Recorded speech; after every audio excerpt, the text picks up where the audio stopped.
colegas e professores, sejam bem-vindos ao primeiro vídeo do canal Descomplica Educação Física. Eu me chamo Gisele da Silva Tavares Costa, sou professora de Educação Física e aluna do Programa de Mestrado Profissional em Educação Física em Rede Nacional, PROEF, da 6ª turma, no polo da Universidade Federal do Amazonas, UFAM Manaus.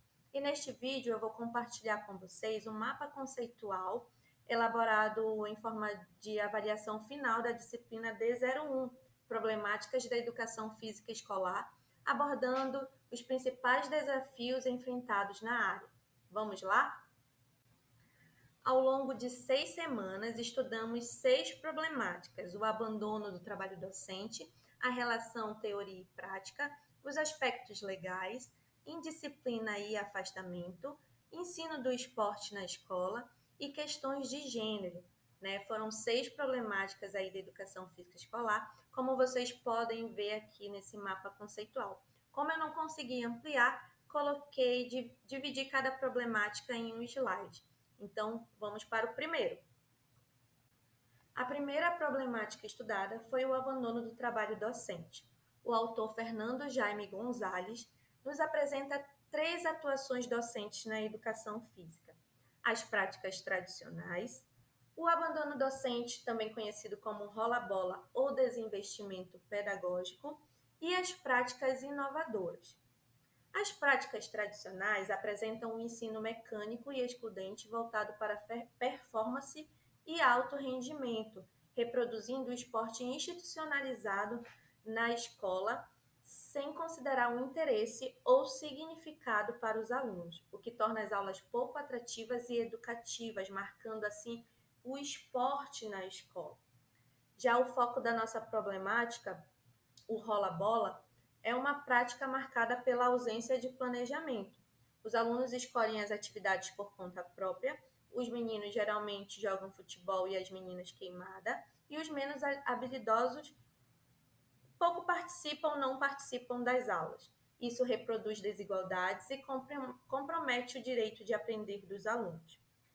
Essa realidade é resultado de diversos fatores: a transformação da área, ligada à sua história, que a relação teoria e prática foi a problemática discutida na 2ª semana do mestrado, através do texto da autora Soraya Darido.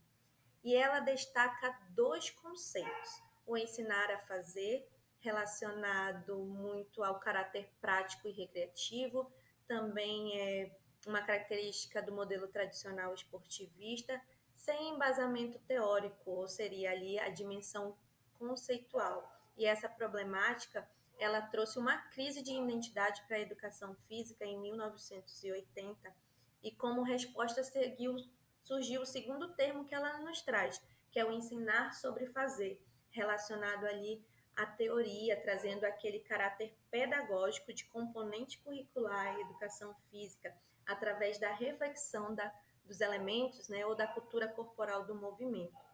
Mas essa proposta, essa resposta também sofreu críticas pela teorização da educação física, ou seja, da valorização das aulas teóricas em detrimento às práticas, e o distanciamento daquilo que se era estudado ou aplicado na teoria e nas aulas práticas. Então, para superar isso, a Soraya Darido ela propõe integrar teoria e prática de forma intencional e contextualizada, atingindo aqui a dimensão conceitual, dando significado aos movimentos e práticas corporais, atendendo ali a dimensão procedimental, e promovendo o desenvolvimento de valores como respeito e cooperação, atingindo a dimensão atitudinal. Essa integração, no entanto, exige uma formação inicial de qualidade e formação continuada, para que o professor tenha uma leitura crítica do corpo e promova a aprendizagem significativa aos alunos. E para garantir a efetividade de todo o processo, desse processo, é essencial conhecermos os aspectos legais que regem a educação física escolar, tema da nossa terceira problemática.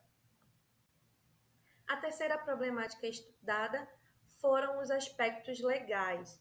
Ao longo do tempo, diversas leis moldaram e moldam os objetivos e identidades da educação física escolar. A primeira Lei de Diretrizes e Bases, LDB, de 1961, tornava obrigatória a prática da educação física para alunos do ensino primário e médio com até 18 anos. A LDB de 71 ampliou essa obrigatoriedade, mas trouxe algumas facultatividades.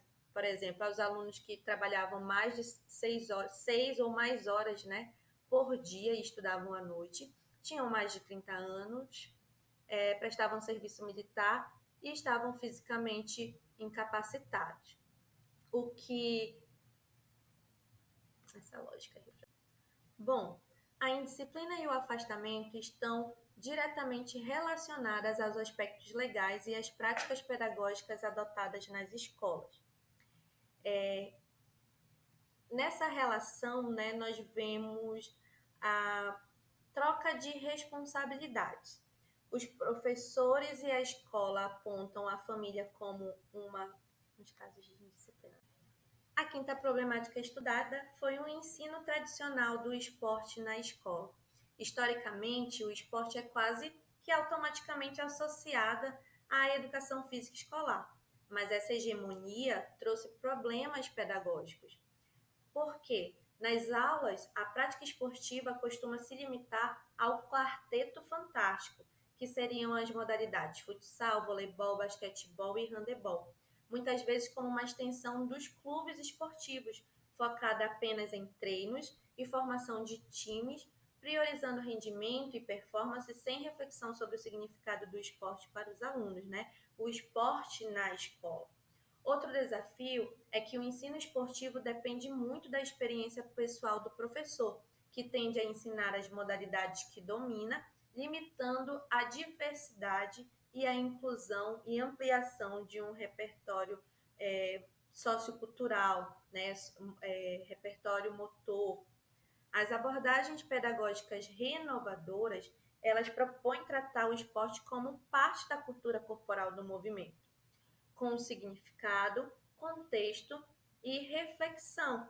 Mas essa abordagem, ela teve alguns equívocos, né? Porque era entendido que quem era a favor do estudo da cultura corporal, da inserção da cultura corporal, era contra o esporte, o ensino do esporte na escola. O ensino da técnica não deveria acontecer, porque agora o foco era a ludicidade. E aqui também, que tem muita relação ali com a teoria e a prática, né? A teorização da educação física através da supervalorização da reflexão. Mas na verdade, a proposta não era essa. Era transformar o esporte na escola em esporte da escola, promovendo, claro, a diversão, né, o prazer, o entendimento do jogo através do ensino da técnica para desfrutar do esporte, né, trazendo ali um rendimento ótimo, e voltado também para o desenvolvimento de valores humanos e a formação cidadã. E, na verdade, né, elas buscam um esporte inclusivo que valorize a participação de todos e o respeito às diferenças. E é nessa reflexão sobre o respeito e inclusão que chegamos à nossa última problemática, né? As questões de gênero na educação física escolar, pois o ensino esportivo ainda reforça estereótipos como meninos no futebol e meninas na queimada, o que representa mais uma barreira a ser superada. E a nossa sexta e última problemática estudada foram as questões de gênero na educação física, uma problemática que ainda está muito presente na escola e que se relaciona com construções sociais profundamente enraizadas. O autor Osmar Moreira de Souza Júnior enfatiza que é importante diferenciar alguns conceitos, né? Como sexo, que diz respeito às características biológicas, gênero, que refere-se às construções sociais e culturais baseadas nas características biológicas, e sexualidade, que está ligada à forma de como cada pessoa se identifica e vivencia o desejo. Essas normas de gênero influenciam diretamente as práticas corporais. Desde cedo, meninos são incentivados ao movimento, à competição e ao desafio, enquanto as meninas são direcionadas ao cuidado, à delicadeza e à colaboração, algo que se reflete nas aulas de educação física com comportamentos e participações diferentes. Compreender isso é fundamental para, para o professor criar espaços mais acolhedores e respeitosos, garantindo a dignidade de todos os estudantes, independente da identidade de gênero ou orientação sexual. Quando a escola não questiona essas construções, né, invadirem ali os muros da escola, ela acaba reforçando estereótipos por meio da separação de turmas por gêneros, de atividades distintas para meninos e meninas, e essas práticas elas reforçam as desigualdades, pois excluem e limitam as possibilidades de aprendizagem dos alunos, né? Como alternativa, surge o trabalho com as salas mistas, né, através da coeducação, que é um dos modelos, eu acredito que seja da maior parte das escolas brasileiras, e a convivência na coeducação, ela favorece o respeito, a troca e a construção de valores sociais importantes, né, que trazem aí para uma educação inclusiva e crítica. Mas para que isso aconteça, o autor reforça que é essencial investir na formação inicial e continuada dos professores, com reflexões sobre o gênero e práticas pedagógicas transformadoras e as políticas públicas relacionadas a esse tema.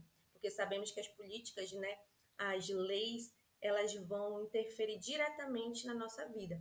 E se queremos uma educação física mais inclusiva e conectada com a realidade dos alunos, também precisamos repensar os conteúdos trabalhados nas aulas, o que nos leva à próxima temática, os temas que não seria nem uma problemática, mas sim um bônus, né? Que são os temas geradores, que aproximam a disciplina do cotidiano dos alunos. Vamos lá, hein? Na 7ª semana, estudamos um trechinho da obra de Paulo Freire, o livro A Pedagogia do Oprimido, onde tivemos aí a aproximação com os temas geradores, né? Que são aqueles que se aproximam da realidade dos alunos. E ao longo dessas semanas, compreendi que as problemáticas da educação física escolar, como o ensino tradicional do esporte, a indisciplina, a ambiguidade legal, o abandono pedagógico e as questões de gênero, não são isoladas, mas refletem as situações limites enfrentadas diariamente por alunos e professores. São desafios históricos, estruturais e políticos que exigem mais do que soluções pontuais. É nesse contexto que os temas geradores se tornam uma proposta potente. Elas partem da realidade dos estudantes para construir aprendizagens significativas, ajudando a romper com práticas excludentes e desconectadas do cotidiano. A partir desses temas, podemos buscar os inéditos viáveis, ou seja, possibilidades concretas, transformadoras, para ressignificar a nossa prática. Isso exige uma educação física comprometida com a inclusão, o pensamento crítico e o respeito às diferenças, e passa pela valorização da formação docente, pelas condições de trabalho e por um olhar pedagógico que rompa com a lógica excludente e tradicional. Porque transformar a educação física é, acima de tudo, acreditar no poder da escola como espaço de justiça, escuta e esperança. Então, eu deixo aqui para vocês no nosso na próxima aqui no vídeo um mapa conceitual para que vocês possam se debruçar mais sobre essa problemática e ver como elas se relacionam entre si, né, em parte e em todo.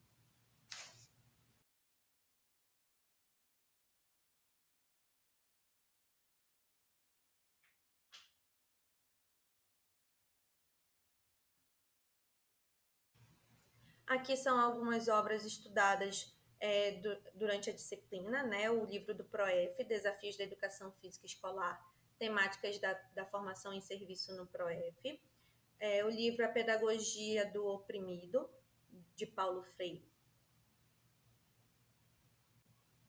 E é isso, muito obrigada por ter assistido esse vídeo até o final. E se você é um valente da educação física escolar ou tem curiosidade sobre a área, se inscreva no canal, curta o vídeo e compartilhe, hein? Tchau, tchau!